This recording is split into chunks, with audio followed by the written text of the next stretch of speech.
got to talk in the mic. I ain't want him on the mic. Okay, that's on. Is it on?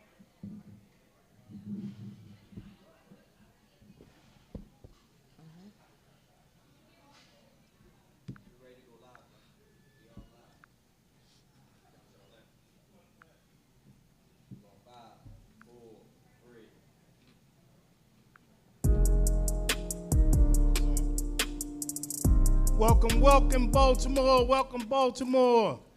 I'm your host, Harry Gray. This is another episode of Changing Baltimore. I'm glad that you are here today with us. We got some special guests tonight. Coach Sad is not here tonight, but he will be calling in sometime soon. But I definitely want to introduce two people that came to the show about 3 months ago. Like what we were doing. We loved the vibe that they had, so we decided to, bring them on.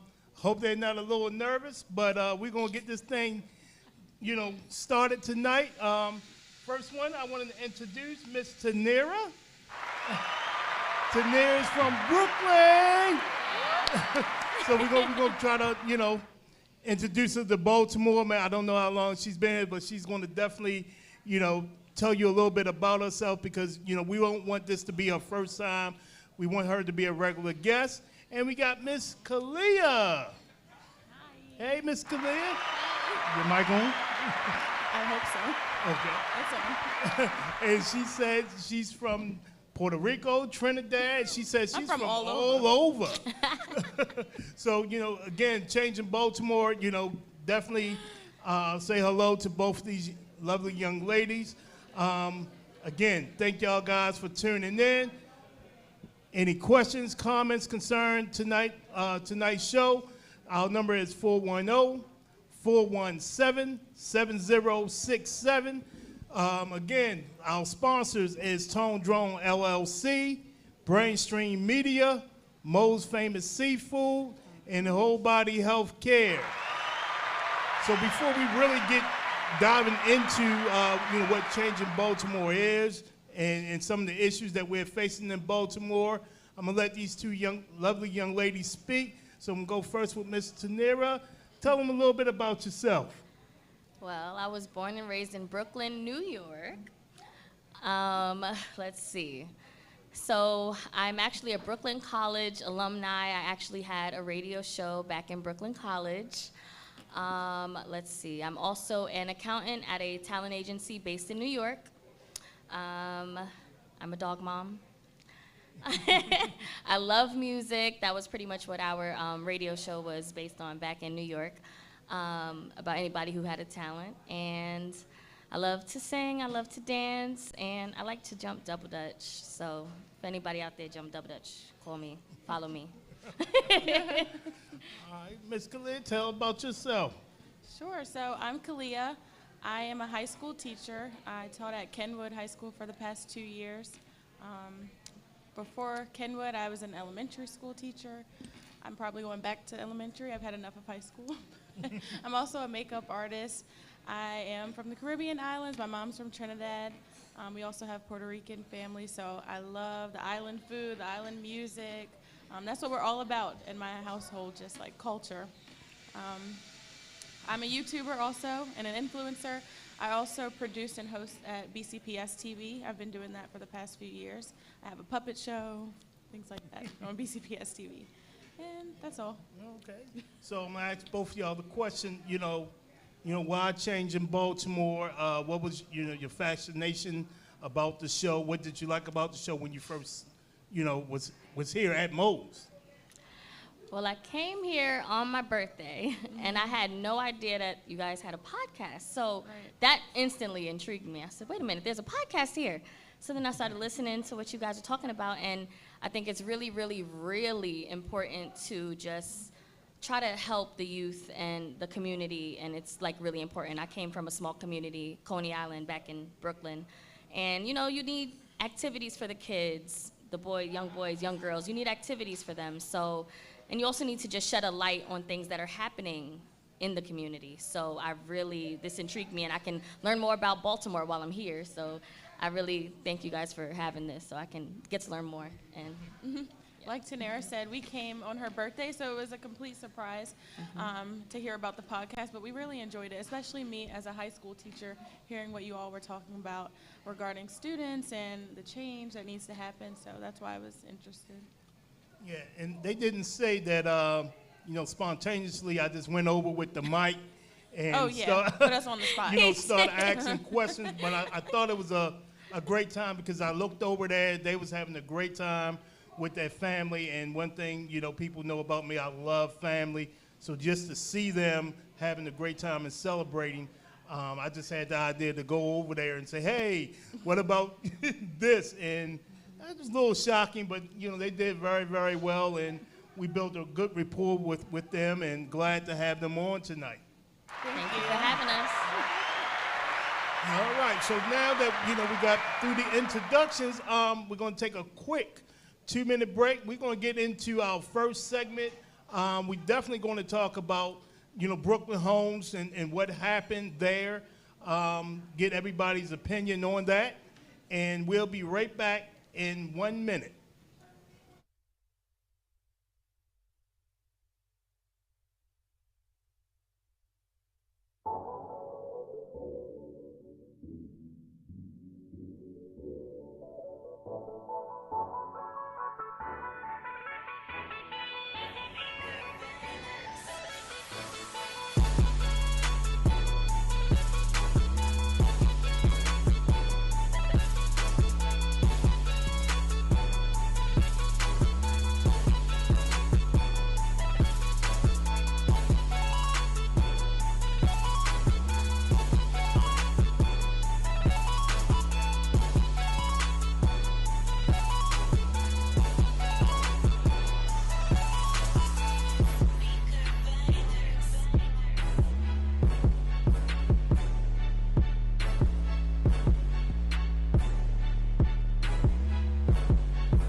Our mission focuses on showcasing local and global talent of all ages on and off the field. We will strive to inspire, educate, and bridge the divides through our media collaboration. Our goal is to give student athletes and coaches the platform to let their talents be seen and a platform for the community to let their voices be heard. This is the Union Media Group.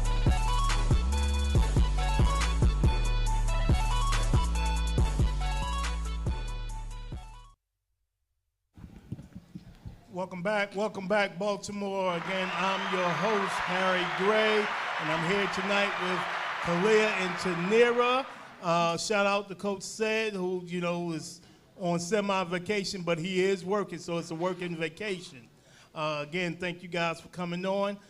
Sponsors tonight is Tone Drone LLC, Mo's Famous Seafood, Brainstream Media, and Whole Body Health Care. And speaking of Coach Said, this is Coach Said right here. Call from Cedric Berry. To accept, press 1. To send a voicemail. Changing Baltimore. I'm your host, Harry Gray. Hey, this is co-host, Coach Said. Hey, how you doing, Coach Said? How's everything, man? Man, I'm tired and I don't know what, but it's going good. I lost my voice a little bit. But I'm up here at the New Jersey Jets Giants youth camp. Okay, so tell me how it's having a pretty good time. Yep, tell me how it's going up there, man, and what's actually the camp for? Well, it's for normally the kids from the New York area, the New Jersey area, or really from anybody all over if they want to. Most of the time, it's kind of kids that are fans of the Jets and the Giants, or their parents are fans, and they just pay for their kids to come to this camp. They kind of stay for a week, and they have some pro guys come and give them advice and talk to them. And it's pretty nice, man. Like, this is my 23rd year of working with Sports International, and I was doing it when it was formerly the Art Monks camp, if you can remember that camp way back in the day. And I first came up on the 7th, and I did the Roman Open camp. It's a offensive line camp for the big guys, and that runs for about 3 days. And then right after that, concurrently, it's the regular camp for like all skill positions. Okay. I mean, so again, man, you've been in it. So what part are you playing in the camp? You know, instructor, or what is it that you're doing?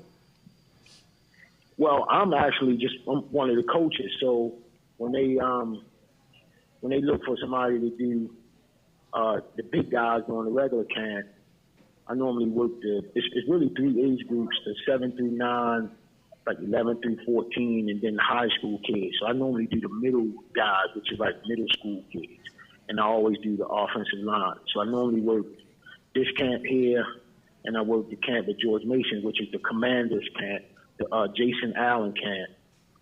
So I normally work the big guys. So for 23 years, I've been coaching offensive line for the middle guys. But this year, actually, this is my first time doing the high school kids. So I'm actually on the field right now coaching them. Okay. All right, Coach Said, we have a little video of you right there at the camp. So, give us a little second so everybody that's, tuning in. We can show a little video of Said that's actually at the camp this week. Mm-hmm. Yeah. It's kind of working, man. I think Coach. I think Tone got What's up, good people? Dante Jones live from Sports International Camp, the Jets and Here we go right here, Giants. Said. Part of this great podcast, Changing Baltimore. We're doing great things. Yep, they showing Stay the camp focused, now. stay tuned. Let's get it. Okay. Roman Open here at the Roman Open Robert camp, Jackson, he was SI on from, International. Virginia, Give a shout out to Changing Virginia Baltimore. Beach. We're He came giving up you to football, coach. He left podcast, yesterday 'cause he info. just did the big man Check it out. camp, So he's a legend up there in Virginia. Oh, here we Beach. go, Shout out to Robert Coach Jackson Robert from Okay. Virginia Beach, Okay. Virginia. One of the winningest coaches in Virginia. Here we go. I want to give a shout out to Coach Said, coming to you live from VA for Changing Baltimore. Let's make that change that's needed. What's up, good people? Dante. All right, Said, we was playing the video, so, they didn't want you to go over the voice. But it seems like, you guys out there really teaching, having a great time. Seems like from the videos, a couple of real big athletes, real big linemen out there. Yeah, man, they pretty big, man. These kids, they getting bigger and bigger every year. And actually, I'm out here with Dante Jones. He's out here. He has the middle school group. He was a guest on the show 2 weeks ago. And Coach BJ, that coaches at Baltimore Polytechnic, he's out here also. They some local Baltimore guys, All right, well, But I gotta get back to work though, Coach Harry. I gotta get back to work. all right. Clock. Tell those guys Changing Baltimore said hello, and, y'all have a great time and get back home safe. All right. See y'all in 2 weeks, man. Love y'all. All right, love you too. All right. All right. Coach Cedric Berry, right now he's coaching at Northeast High School. Great, line coach for football. So now that I have two, females here, I want to ask both of y'all the question: how much do y'all know about sports? Absolutely nothing. Nothing? All right, so what do I know? So the last time I had a football class was in high school. You had a football class? I had a football class in high school. That was actually one of my favorite classes. Wow. I had soccer. I wasn't really feeling soccer. I thought I would trip over my own feet, so I wasn't really feeling that. I like basketball, but I don't know, football was pretty cool. I just don't know all the terms and stuff, so maybe y'all could teach me Neither that. do I. Being a teacher, all my kids ask me to come to their games, so that's what I do. I go to the games. I'm like, yeah, that's my baby, but I don't know what's going on. But you go to the games. I go to the games. See? And being a teacher, we had a segment on 2 weeks ago about, how the schools are perceiving athletics in their building. So we don't get many teachers to come out to football games, basketball games like that, just to support. And I think teachers, administrators don't know how really important that is to support your students. So even though you may not know what's going on, for those kids to look up and say, wow, I see Miss Kalia out there, okay, let me go ahead and let me do something a little special today. And that I think really builds a great rapport when they get back into the classroom. That's something they can talk about. So sometimes, doing that can maybe calm a kid down that may not be doing work, that may just have a bad day. You can bring up sports even though you don't know anything about it. Right. They will now see, hey, she has some interest in me.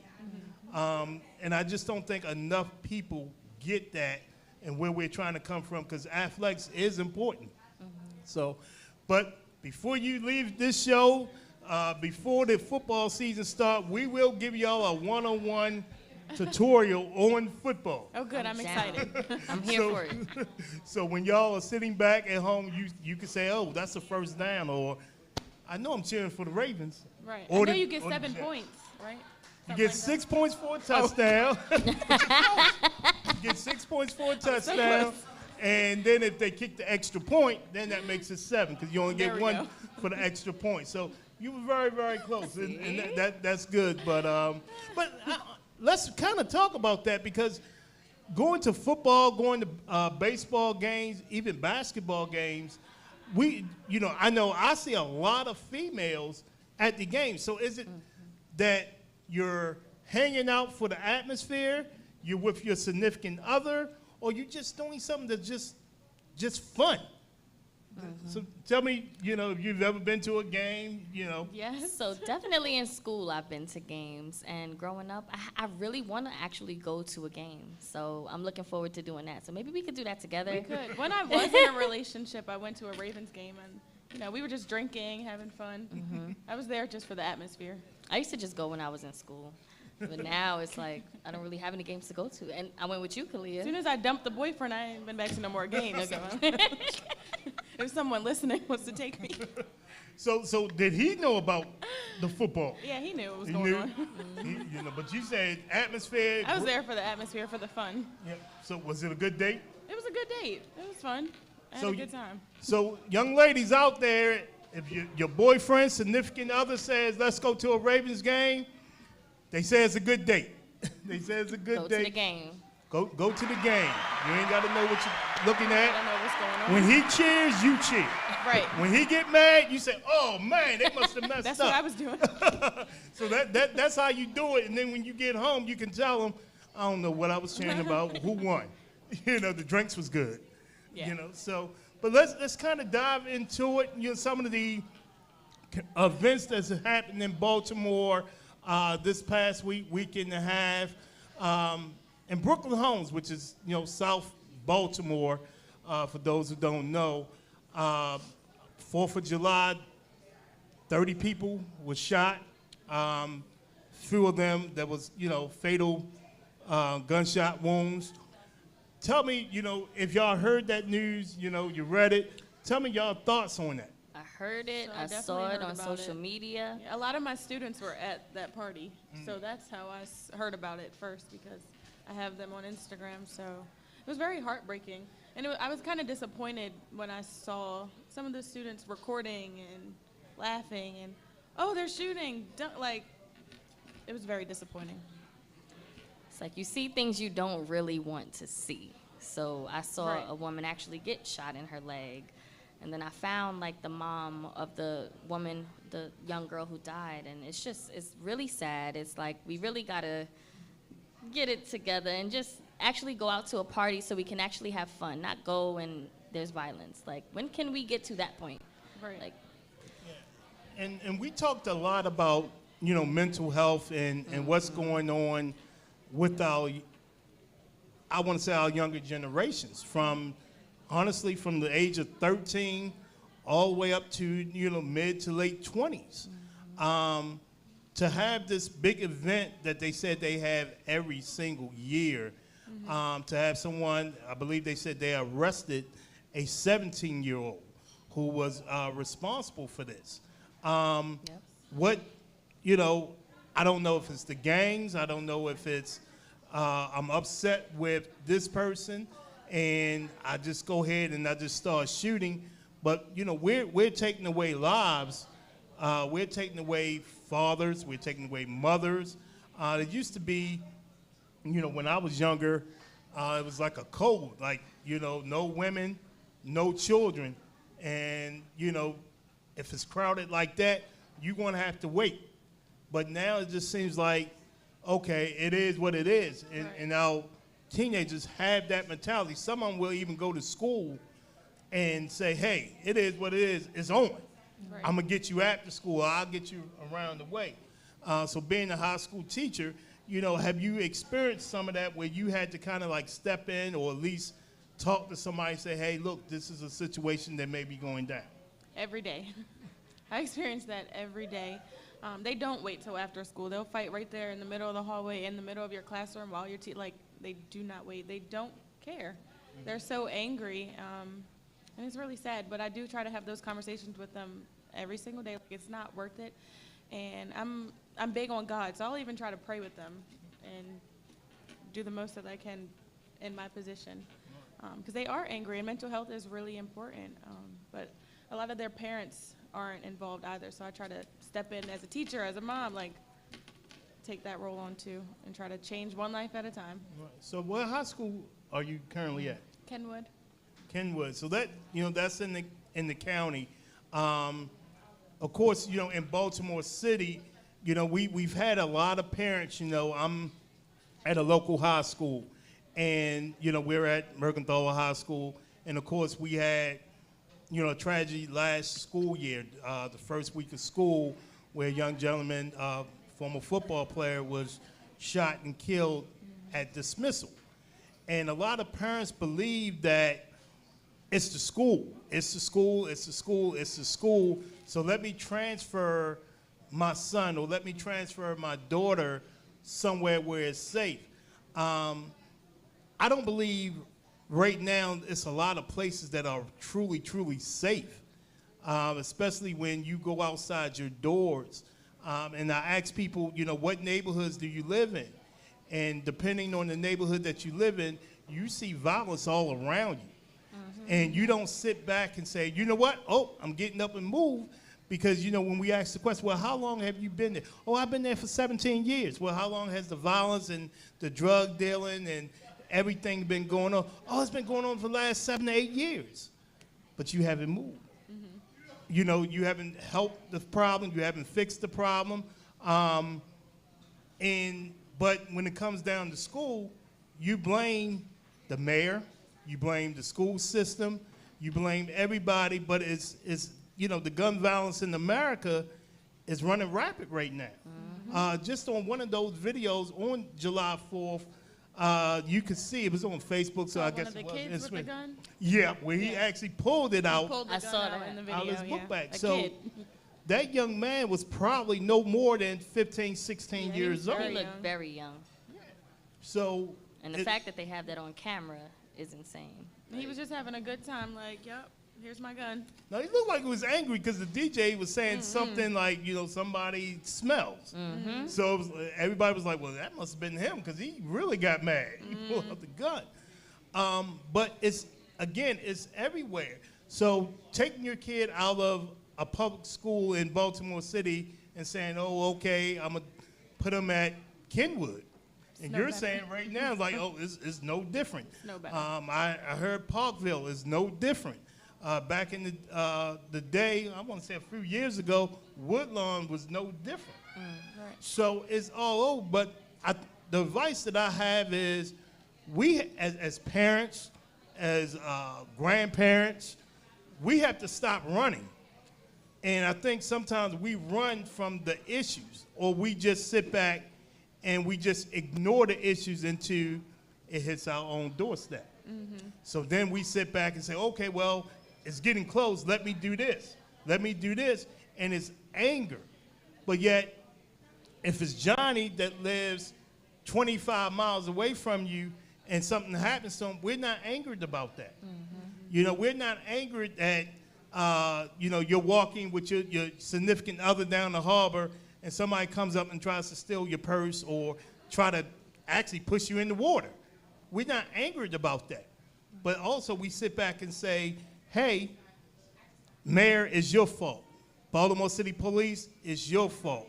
So what is your take, both of y'all take on that as far as where they are I guess the public is trying to push the blame. I do believe it starts at home, you know, what your parents instill in you. But also, there's peer pressure.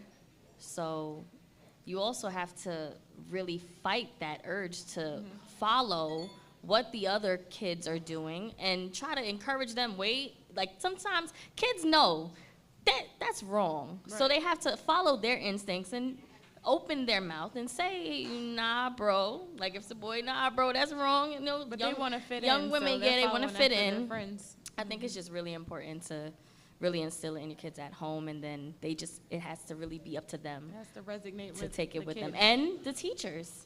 Like you pray for them, you pray with them, you talk to them. And most teachers, you they encourage brush them. it off. They don't even want to get involved. And that's the don't problem. wanna I talk feel to you, like they don't as a wanna- teacher, you have to be, you know, in tune with your students.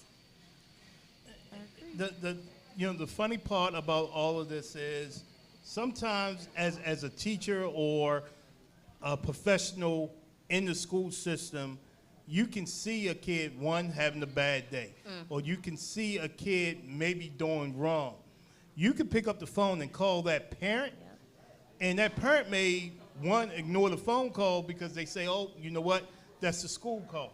And if you do reach that parent is so angered when they pick up the phone. It's like, I need that 7 or 8 hours away from my child while you guys calling me.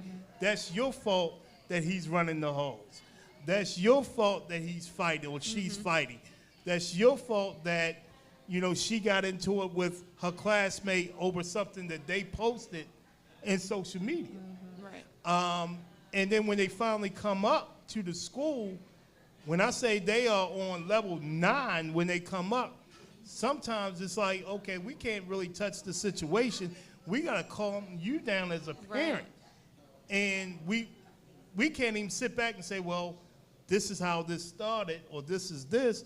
And, you know, just by being around that situation or those situations this past school year, parents come in ready to fight. They do. I had a parent come in there trying to blow my head off over trying to stop a fight. So, And again, you know, I know we talked about it takes a village. You know, when I'm growing up, I always talked about, you know, being on Up North Road where pretty much I was at the age of 2 years old.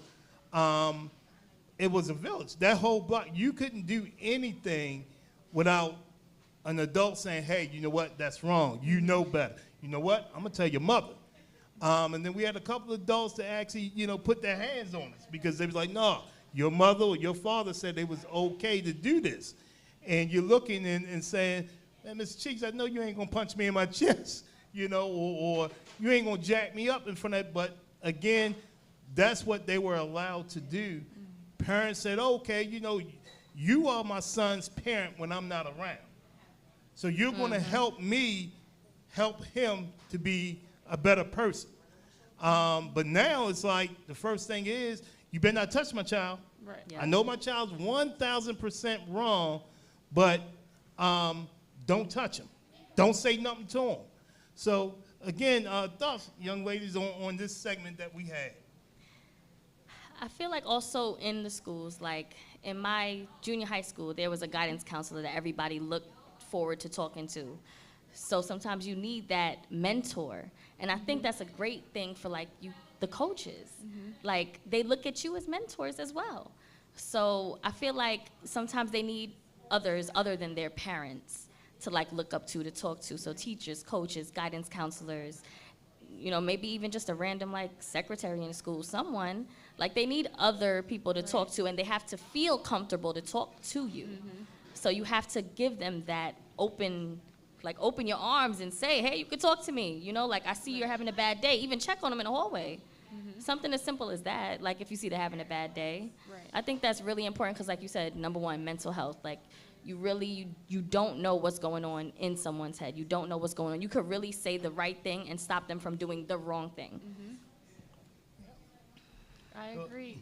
Every kid needs someone. Because if they feel like they're alone, then they're going to act out. They're going to be angry and do things that could have been prevented. So it's very important for them to have someone. So if you're listening and you do work in a school system, or if you're in the neighborhood, be that person for at least one kid, if you can. Yep. Yep. So we're going to wrap up this segment. We'll be right back with our first guest. I think you guys is going to love it. Only guest for the night. But again, what we do here, Changing Baltimore, is very, very profound, and it's going to help you out in your daily lives. So give us 2 minutes, and we'll be right back with our first guest. Okay, another truth misconception that I hear a lot is that I can take pain medications, and pain medications will solve my problem. It'll cure me. I won't feel the pain. So that is true. I mean, pain medications are designed to decrease the messages to the brain, so you don't feel them as strongly, or not at all even, and that's actually going to fix my problem. And again, that's just another misconception. The problem is still there. And what we find with patients that take pain medication is over time, they actually have to take more and more and more. So you have to understand that pain is a signal. When you have a problem in your body, we were designed that to be alerted that there was an issue. And that's what pain is. It's an alarm. And when we don't address the actual problem that could be in our body, the body is desiring to live, and it needs to be fixed. And so the pain increases, that signal gets stronger. I often have a great analogy. A house is on fire, and it starts off real small, and the neighbor sees it, and they come and they start knocking on your door, and they don't get any response from anybody inside, and then the fire starts to increase, right? So when you're not fixing the problem gets worse, just like this fire.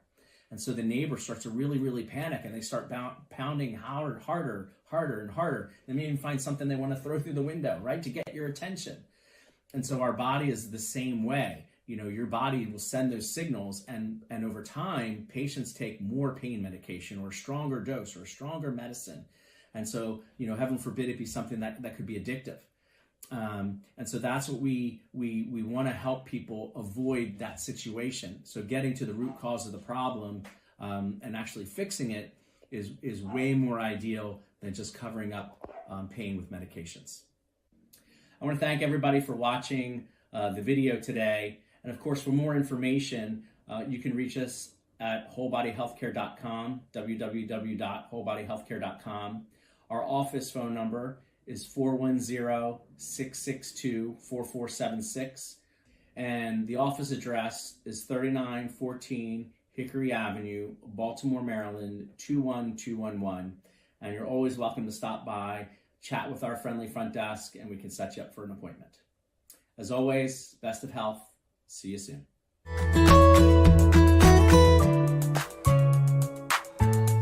Welcome back, Baltimore, welcome back. I'm your host, Harry Gray, and I'm here tonight with Tanira and Kalia. How y'all feeling so far? Feeling great. They're smiling, they're a little nervous. they good, they holding it down, they holding it down. So want to bring, to the mic right now, a gentleman that, is from Baltimore City Public Schools, giving back. He's also a teacher at Augusta Fells. Mr. Keonte Connelly from Unstoppable Fitness. How you doing tonight? I'm doing good. So tell everybody a little bit about yourself, man. How you get started with, getting into fitness and getting your business up and running. So I played football all my life. I went to college at Virginia State University. Graduated from there. At the college, football dreams was kind of over for me, so more so just trying to figure out my lane and my niche. And I started off more so training adults, but I gravitated more towards athletes because that was something that I did. So that's more so my lane now, where I was just sports performance, and I'm just training a lot of athletes right now. Okay. Mm-hmm. So how's it going, and is it more of the high school or middle school type kids that you're training? It's everybody. I literally start from age of 6 all the way up to college level right now. So it's really going really good for me as far as my lane and my flow right now. I got good flow, and I've just been training a lot of people in Baltimore, a lot. So I'm doing really good with that. Can you train me? Yeah. I train adults if they serious, but adults don't be realistic with their goals. Like, they want to lose 100 pounds in like 3 days. Like, that's not realistic. So, like, the athletes is more so an end goal when they know what they want, and I can get them to that, like, and I've been through it, so it's easier. Right. So tell me, I know adults are hard, but have you had that one athlete that just feels like no matter what you tell him, he does the opposite, or he thinks once he goes home, someone tells him something different, and then he gets with you and tries to do what they told him to do? I never really had, like, me personally, like, I build a good relationship with my athletes. So, like, beyond training, it's more so like a brotherhood. So they, even with the female clients that I have, like young females, like, they more so look at me like they're a big brother. So, like, things that they won't talk to their parent about or their coach about, like, they'll come to me and talk to me about it. So I never really have no one, like, not doing what I'm saying. Like, if I give you, like, instructions, like, yeah, I need you to do this, like, they usually follow it. Like, I don't have no pushback on that. So how has your former, coaches, Dante Jones at Emerson, Coach Said, how have they influenced what you have done and what you're doing now in your life? Man, just being able to see great men, like, I didn't have a father when I was growing up, so being able to see those guys, like, be great men and just get back to the community, coaching and stuff like that, it was able to give me an outlook on what a man should look like, what a father figure should look like, because beyond them being coaches, they also being fathers to a lot of the kids on the team. So that just kind of helped me right there, man, and it was just more so like Coach Dante, man, him always had a good relationship. He been pushing me all the way through. And then Coach Shed, he coached me at Sandtown Wolverines. So that's kind of where I met him at. And when I first got there, it's kind of funny. He probably remember the story, but we used to have these OTAs at Sandtown when you get there. And I came in with that Pop Warner superstar mentality. And he made me quit like the first practice. And I walked off, and I was just like, I ain't doing this no more. I ain't doing this no more. But as I became a part of their community and stuff like that, it was just all love, and the coaching and the support system was great. Yeah, for sure. You got a question, Miss? How do you keep your students, like, motivated? Like, when they're having those bad days, how do you get them into the groove? Like my high school students? So for me, it's more so just being relatable. Like, I try to be relatable in the sense of, like, I know they like Jordans and like just like fashion and stuff like that. So I try to create those type of topics and that type of environment for them to be able to be like, oh, my coach came in here with some new Jordans on today. Let me talk to him about that. Just to give them something to talk about, because a lot of them don't have conversation. Like, they don't have conversation at home. So just being that person that they can open up to and just relatable in that sense. And you said you also train young women as well. Yes. So what kind of sports are like they playing? Oh, they play soccer, lacrosse, volleyball, tennis, really everything. Everything. You will be surprised, basketball. And what I've noticed is, like, women, like the young females, like, they're developed like a little faster, like as far as just like athletically. Like, guys tend to have like the physical attributes, but when it comes to like IQ and stuff, females have it, like, for sure. That's cool. 410-417-7067. If you have any questions or comments, concerns, also we have a Cash App. If you want to donate to, Changing Baltimore, the show, $ Changing Baltimore, please give us, anything that you feel that your heart desires. So tell everybody, how they can reach you if they want to get into, training and getting their body right. You can follow me on Instagram at MrUnstoppable.LLC. Also on Facebook at Keonte Connelly. Also, I train at Parisi Speed School in Pikesville at LifeBridge Health and Wellness. That's where my gym is. But you could just pull up on me anywhere. I'm all over the community, like, literally. Like, I be at the football games, the basketball games, anywhere sports is, that's where my face is. Like, I'm all over trying to connect and build with coaches. I always try to tell the coaches more so, like, let me be your #1 resource, because coaches always they got more responsibility dealing with 60 kids when I'm just one person and I can just deal with 1 or 2 of your kids and help them get to where they need to be at. So I just like to be that resource for the coaches, take some of the pressure out their hand, and just do what I do best. Yep. So any advice to anyone that's really trying to get in shape? I know when you look at certain things on social media or you Google, some people say, oh, it's best to diet. A lot of people now, they're into fasting. Yeah. But I think they kind of forget about the most important thing is exercise. Yeah, for sure. Definitely. So my advice to people that's trying to lose weight is be realistic, first of all. Then another thing is you got to be disciplined. It takes a lot of discipline to be in shape, like to be physically in shape, mentally in shape, spiritually, everything. So more so you just got to be like on it. Like every day is a challenge. Every day is an obstacle. One day you might feel like you want to wake up and eat a salad. Next day you might want to eat pizza.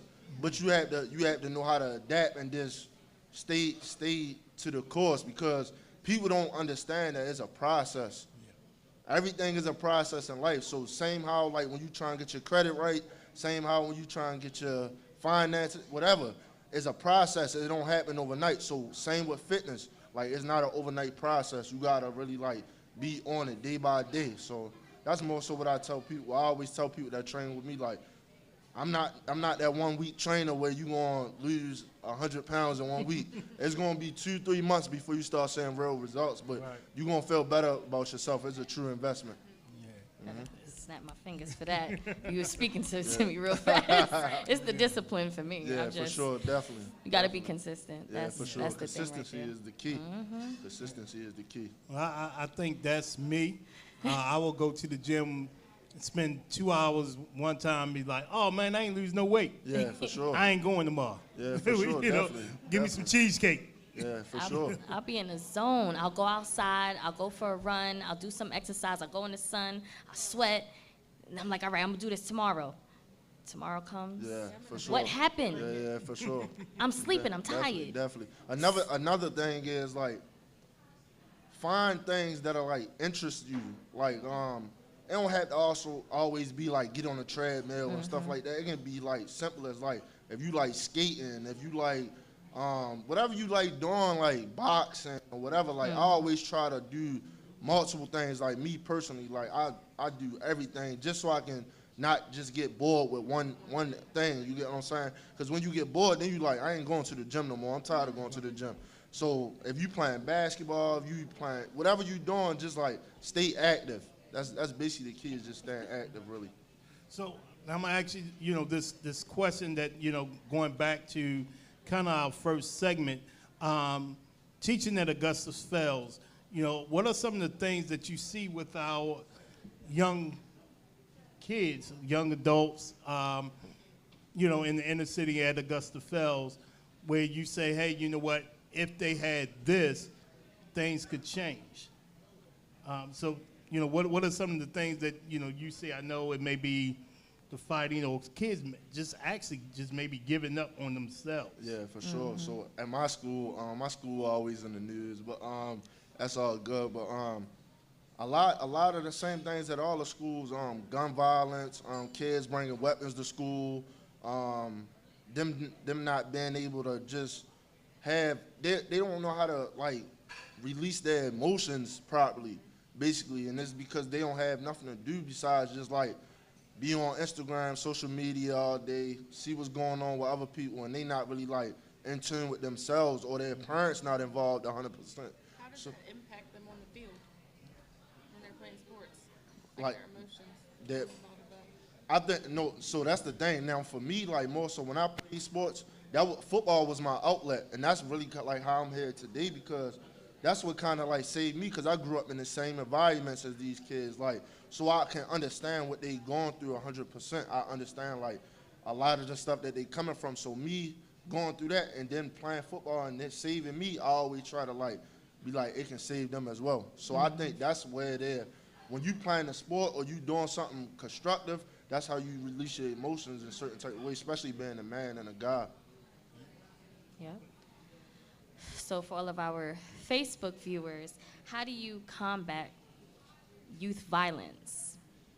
Like, we need some answers on that. Like Youth violence? Like, How do you? like youth violence. Like, how do you? I think it's the community, like more so. People always say it takes a village, but the village, what is the village? The village gotta be more so the parents, the administrators, the teachers, the coaches. Everybody gotta be on one accord. It can't be one person trying to do everything alone, and it's just it's a drop off. But if everybody is on one accord, then I think these kids would be less prone to violence than what they are right now. Like it's tough because it's like not a lot of people is on board. Yeah. Man, people got egos. Sometimes it's about money more than anything, and then the kids, they pick up on that type of stuff. So if they ain't getting it at home, and then when they come into the school environment, if they not getting it at school, then they just like, we're gonna do whatever I feel like doing. You know what I'm saying? But like I said, I think it takes more than just one or two people. It takes a whole school, almost like. So if the whole school, what the show is for sure. If the whole school is not on board, then if the whole school, the parents, the coaches is not on board, then it ain't too much that can be saved. Like everybody got to be on page with trying to get these kids to change. Should have like meetings. Yeah, for sure, definitely, I agree, for sure.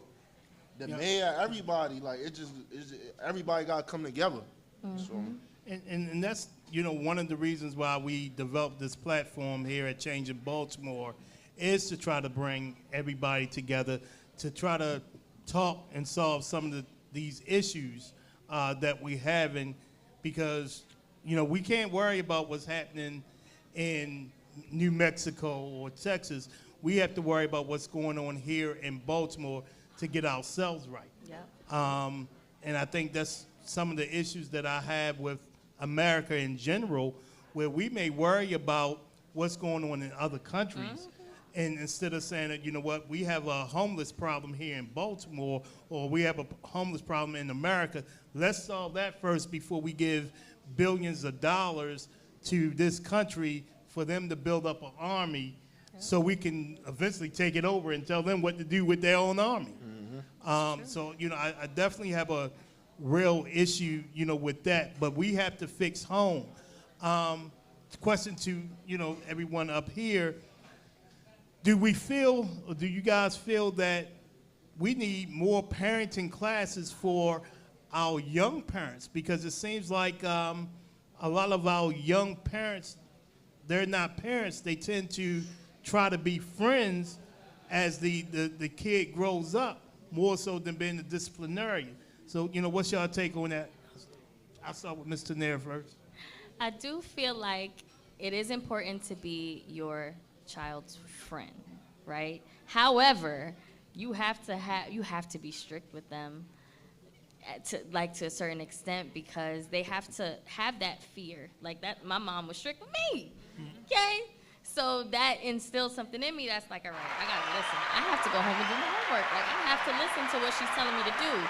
If she tells me to come home at a certain time, I'm gonna have to come home at a certain time. That's because she's not just my friend. She's also being a parent to me, and a very caring parent, and she's showing me that she's concerned about my well-being and what I'm doing. So I think that that's really important. You have to show that you're like consistently, like always involved in your child's life, no matter how. I know work is busy and everything, and sometimes you have like multiple kids and it gets hard, but you have to like take that time out to really just you have to give your time to your child and know that they can come to you. They have to know they can come to you.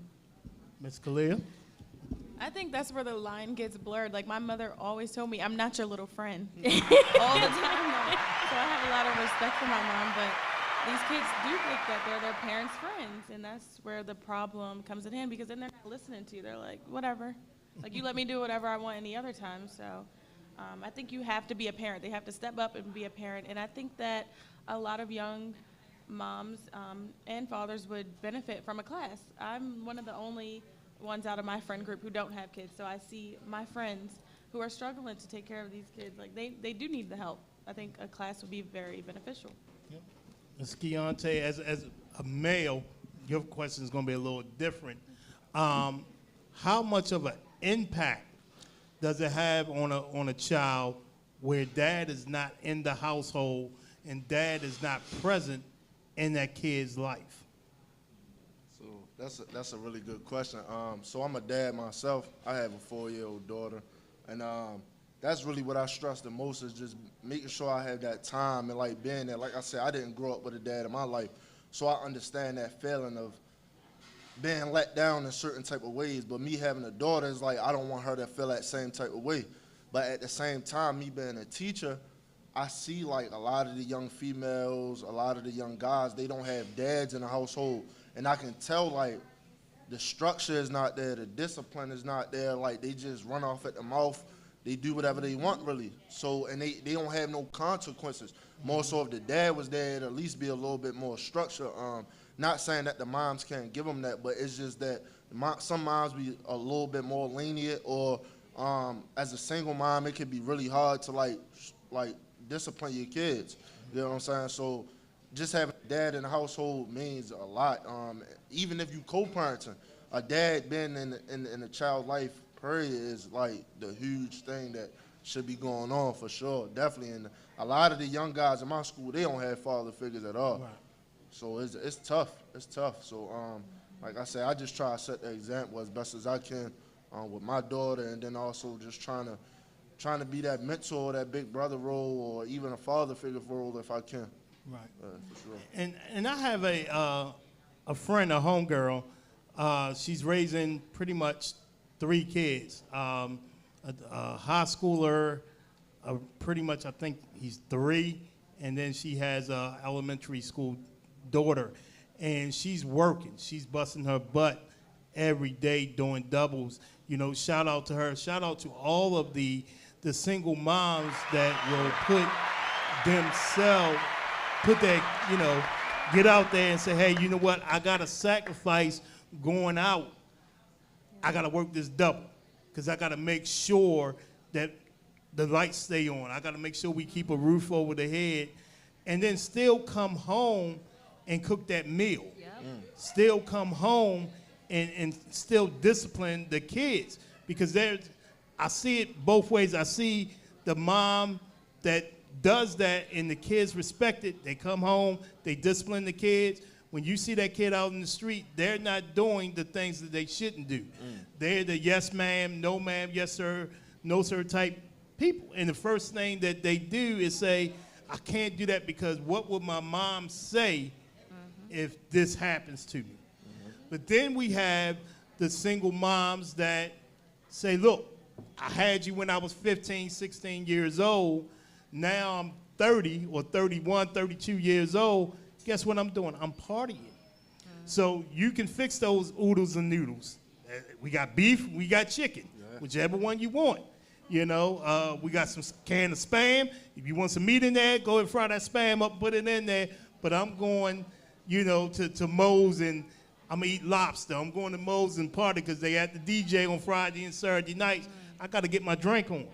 I'm a party. So they don't know what's really truly going on, you know, with their children. So as educators, when we call and say your child is running rapid in this building, they don't want to hear it because now I got to be a parent.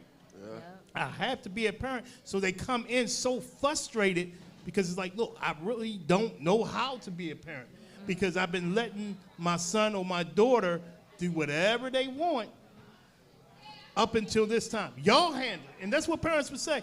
They're with y'all. Y'all handle it. But if we handle it, it may not be the way that you want it handled. So now your child looks at you like, well, Mom, what you going to do? Because this is what they're doing.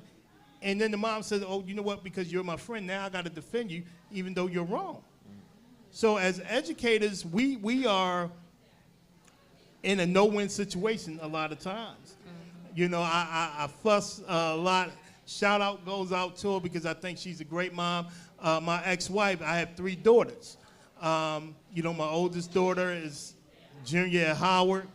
My middle daughter just finished the first year at BCC, transferring to Maryland Eastern Shore. But then you got that young one. That 17-year-old that's in the same school building I'm in. So she will get in trouble, and she will call her mother. She'd be like, "Don't call my father. Don't call him on the walkie, even though he's on the 4th floor." Yeah. Mom, and when mom comes in, mom is the friend. Right. Well, no, my baby ain't do this, my baby. And I'm looking in the corner like, no, they just told me what she did. Don't give her that leeway. And she's precious. She's my Sour Patch Kid. 1 minute, she's as sweet as can be, and say, you know what, girl, I'm gonna give you this $1,000 right now. Yeah. Here, go shopping. Then the next, she's fussing and cussing out any and everybody. That's your daughter? Yeah. I wish she wasn't at that present time, because now I got to discipline her. But because she is, the age that she's at, and I'm not there at home, we are, she looks at me as a disciplinarian, so she kind of stays away from me. And the first thing I say is, hey, I'm not a friend. So, again, this has been an episode of Changing Baltimore, where we still trying to reach these issues. We're gonna get it one day. I know we are. Please, if you're looking at the show, go to Cash App. Somebody said Cash App's been acting funny, but go to it anyway. Type in Changing Baltimore and give some support. Give what you can, because we definitely want to keep this show going on and on and on. To get feedback, because we need Baltimore to heal in order for us to be great. So again, I want to thank our co-hosts, Ms. Tanir, Ms. Kalia, and our guest, Ms. Keonte. So again, everybody, thank y'all for another wonderful episode of Changing Baltimore, and we'll see y'all again on July 24th in 2 weeks. Peace. We love y'all.